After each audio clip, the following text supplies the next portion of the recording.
কখনো পরিকল্পনা মতো চলে না। আপনি যেভাবে আপনার জীবনকে চালাবেন সেভাবেই যে জীবন চলবে সেরকম কিন্তু নয়। মহান আল্লাহ তাআলা আমাদের জীবনকে ঠিক যেভাবে পরিচালনা করবেন, জীবন কিন্তু সেভাবেই চলবে। আসসালামু আলাইকুম, আশা করছি সবাই ভালো আছেন। আমি তো আলহামদুলিল্লাহ ভালো আছি। ঈদের কয়েকটা দিন আমি ভিডিও দিতে পারিনি, কারণ এবারের ঈদটা আমার একদমই ভালো যায়নি। কারণ আমি ঈদে অনেকটা অসুস্থ ছিলাম, বলতে পারেন যে ঈদের দিন আমি রান্নাবান্নাটাও করতে পারিনি। তো যাই হোক, তারপরে আমার হাজব্যান্ড থাকার কারণে আমি একটু সুস্থ হয়ে গিয়েছিলাম। আর গত কয়েকটা দিন আমি ইচ্ছা করে কোনো ভিডিও করিনি, কেননা শরীর ভালো না থাকলে আসলে কোনো কিছুই ভালো লাগে না। জানি না আমাদের সাথেই কেন এরকমটা হয়। আমি অসুস্থ ছিলাম, সাথে সাথে আমার মেয়েটাও অসুস্থ ছিল। তো যার জন্য ভিডিও আর করবো কি, যে বললাম আল্লাহ সব কিছুর মালিক। আল্লাহ যখন যেভাবে রাখবেন ওই সময় আলহামদুলিল্লাহ বলতে হয়, আমি ওইভাবেই আলহামদুলিল্লাহ বলি। মহান আল্লাহ তাআলা সব কিছুর মালিক। উনি যেটা চাইবেন আমাদের জীবনের সাথে কিন্তু সেটাই ঘটবে। তো যাই হোক, তারপরে এই তো গত কয়েকটা দিন একাধারে গরুর মাংস খেতে খেতে আমার অবস্থা একদমই খারাপ হয়ে গিয়েছিল। সত্যি কথা বলতে একটু ভালো লাগছিল না। তো ভাবলাম যে আজকে একটু অন্যরকম কিছু রান্না করব। তো সকাল সকাল উঠে রুটি ছিল বানানো, সেই রুটি খেলাম মা মেয়ে মিলে, একটু চা দিয়ে এভাবে পরোটার মতো করে। কারো খেতে ভালো লাগে কিনা জানি না, কিন্তু আমি এভাবে খুবই পছন্দ করি, একটু তেলে ভেজে তারপর চা দিয়ে খেলাম। আর এই তো ইলিশ মাছ রান্না করবো আর কি। ফ্রিজ খুলে দেখে একদম চারপাশে শুধু গরুর মাংস আর গরুর মাংস। কী বলবো, প্রতিদিন গরুর মাংস খেতে ভালো লাগে না। এতে কিন্তু শরীরের অনেক সমস্যাও দেখা যায়, আর যাদের অ্যালার্জি সমস্যা আছে তারা কিন্তু প্রতিদিন গরুর মাংস খেতেও পারে না। তো যাই হোক, আমি কিছুটা দিন গরুর মাংস খেয়ে এখন ভালো লাগছে না। তো ভাবলাম যে একটু আজকে অন্য কিছু রান্না করি। একটু ঘুটে ঘুটে দেখলাম যে কয়েকটা ইলিশ মাছের টুকরা ছিল আর কি। তো এগুলাই দুন্দুল দিয়ে রান্না করব, আর সাথে ডাল দিয়ে পেঁপে দিয়ে আর কি রান্না করব। এটা পেঁপে দিয়ে খেলে আর কি সাবিহার জন্য অনেকটা ভালো হবে। তো সেভাবেই রান্না করলাম আর কি।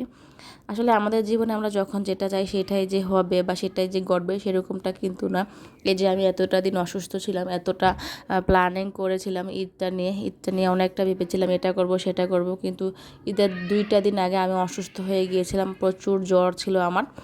সত্যি কথা বলতে যখন আমি অসুস্থ হই তখন ভীষণ খারাপ লাগে, আমার নিজের জন্য না, একমাত্র আমার মেয়েটার জন্য। কেননা আমি একটু রান্না বান্না করতে পারি না, কোনো কিছুই করতে পারি না।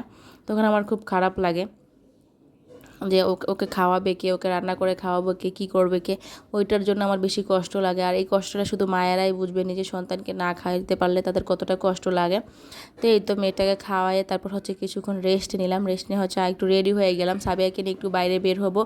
কয়েকটা দিন ধরে বাইরে বের হওয়া হচ্ছে না আর কি। সাবিয়ার বাবা কিন্তু ডিউটিতে থাকার কারণে আমার বাড়িতেও যেতে পারিনি, আর সাবিহাকে নিয়ে ঘুরতে যেতেও পারিনি। তো আজকে ভাবলাম যে যেহেতু ফ্রি আছে চলো একটু রেডি হয়ে নেয়। আর দেখতেই পাচ্ছেন মারাত্মক লেভেলের গরম, জানি না কাদের এখানে এমন গরম পড়ছে, আমাদের এখানে প্রচুর গরম। তাই একটা পাতলা নর্মাল ড্রেস আমি পরে নিলাম, সাবিয়াকে একটু নর্মাল ড্রেস পরালাম। হয়তো অনেকে আমাকে বলতে পারেন যে সাবিয়াকে সবসময় এই ধরনের নর্মাল ড্রেস আমি কেন পরাই। আসলে ওর অ্যালার্জির সমস্যা আছে, ও ভারী কোনো ড্রেস আপ পরে থাকতে পারে না, সারাক্ষণই চুলকায় আর কি। তো এই তো চলে এলাম আমাদের সেই চিরচেনা নিরবিলি একটা জায়গার ভিতরে। সাবিয়া এরকম জায়গায় ঘুরতে ভালোবাসে আর কি। তো অন্যান্য জায়গায় একটু রোদ ছিল, আজকেও গরম লাগছিল, কিন্তু তারপরে এখানে যেহেতু গাছ টাছ ছিল সাবিয়ার কাছে ভালো লাগবে জায়গাটা, সেজন্য এখানে নিয়ে আসছিলাম। ও একটু হাঁটাহাঁটি করে, আর নিরিবিলি জায়গা সাবিয়া অনেক পছন্দ করে, বেশি একটা কোলাহল ও পছন্দ করে না।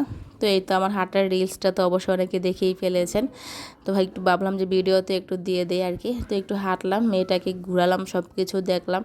আর কিছু বাচ্চা ছিল, সাবিয়া একটু খেলছিল, পুরো ঘেমে গেছে। তো বাচ্চাগুলো চলে গেছে, আমি ওইভাবে ভিডিও করতে পারিনি।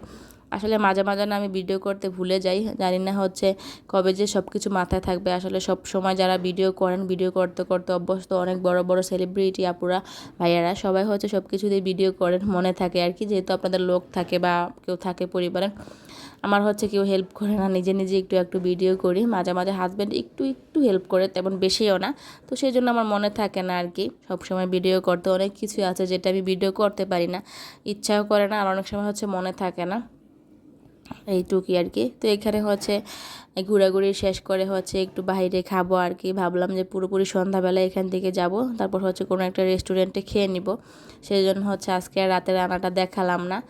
বিশ্বাস করেন প্রচুর গরম, আমাকে দেখে জানি না আপনারা বুঝতে পারছেন কিনা, আমি তো একটু পরপর ঘাম মুছতেছি। আর সাবিয়ার বাবা ভিডিও করছে, উনিও বলতেছে আমি একটা রিলস বানাই, যেহেতু আমারও দিতে হবে। আসলে কাজের পাশাপাশি নিজের মেয়েটাকে সামলানো, সংসার সামলানো সব কিছু মিলিয়ে দুজন প্রায় হাঁপিয়ে যাই। একা একা সংসারে অনেকটাই কষ্ট হয়ে যায় বাচ্চাকে নিয়ে থাকাটা আর কি। যাদের বাচ্চা আছে তারাই বুঝবে আর কি। তো যাই হোক আপুরা ভাইয়ারা, ভিডিওটি যদি আপনাদের কাছে ভালো লেগে থাকে অবশ্যই একটু কমেন্ট করবেন আর শেয়ার করার অনুরোধ রইল। সবাই হচ্ছে আমার মেয়েটার জন্য দোয়া করবেন। আজকে এই পর্যন্তই, সবাই ভালো থাকবেন। আল্লাহ হাফেজ।